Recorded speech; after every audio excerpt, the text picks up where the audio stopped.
Welcome back to the channel, everybody. I'm Trevor with Maker Experiment, and today I'm going to be covering how to engrave glassware the easy way. Let's get into it.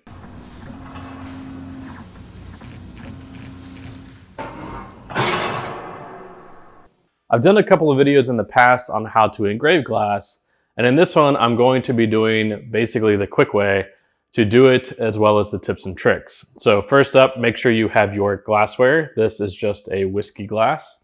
You don't need to actually measure the glass if you don't want to. I'm going to show you how to do it with just the graphic that you want and some tips and tricks around the design side.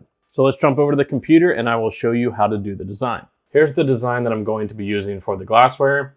The only thing that I really need to worry about is the overall size of the graphic. In this case, I did a measurement on the glass just to make sure that it would fit the way that I wanted, but it's going to be about 1.7 inches tall on the actual glass, and it's going to be a little wider. The first tip with the design is the color. So you want to click on the items to fill them with a color, go over and change it to grayscale if you haven't already done that. And you want to change it to about 70 to 80% grayscale. I usually use 70%. But this will help make the graphic look a lot better on glass than if you were to use, say, black. Tip number 2, you want to make sure that the graphic, when you are, especially if you're using a circular graphic, you want to stretch the width of the graphic. In this case, when you're talking about the artboard, you're talking about this height here when you're stretching it.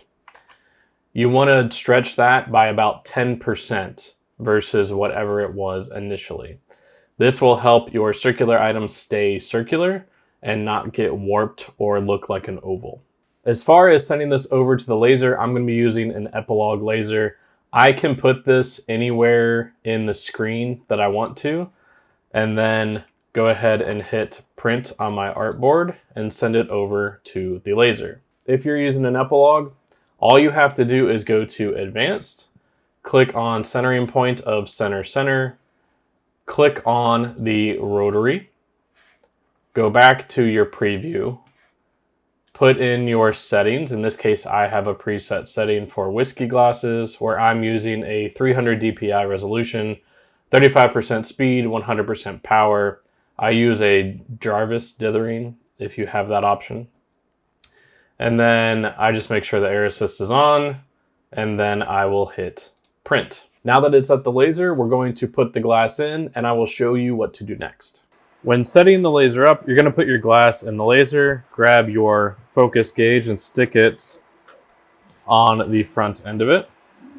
We're going to drag this over just above the glass and raise the bed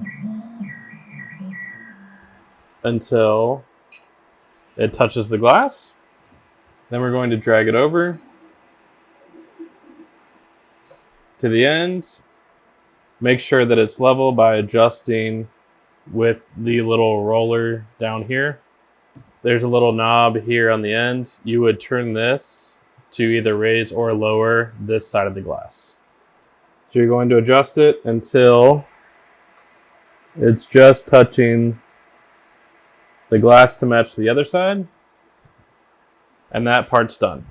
Next, you want to jog the laser until the red dot pointer is in the center of the glass. I am going to use a tape measure.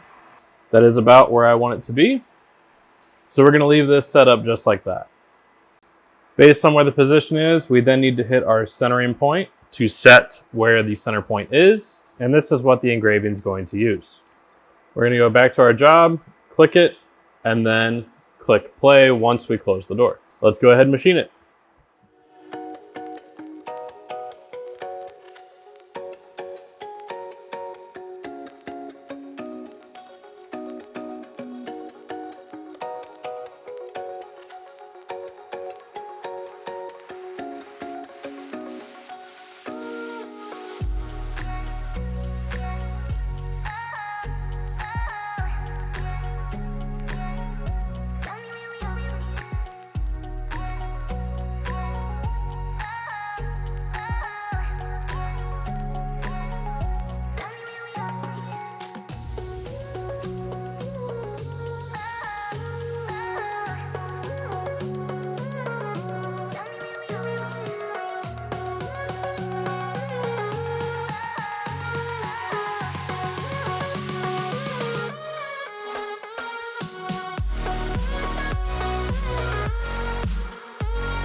Here's the final result of the glass.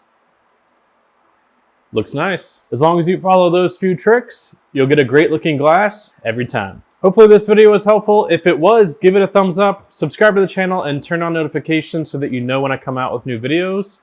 Be sure to check out my other social media channels at Maker Experiment. But I want to thank you for taking the time to watch this video, and I will see you in the next one.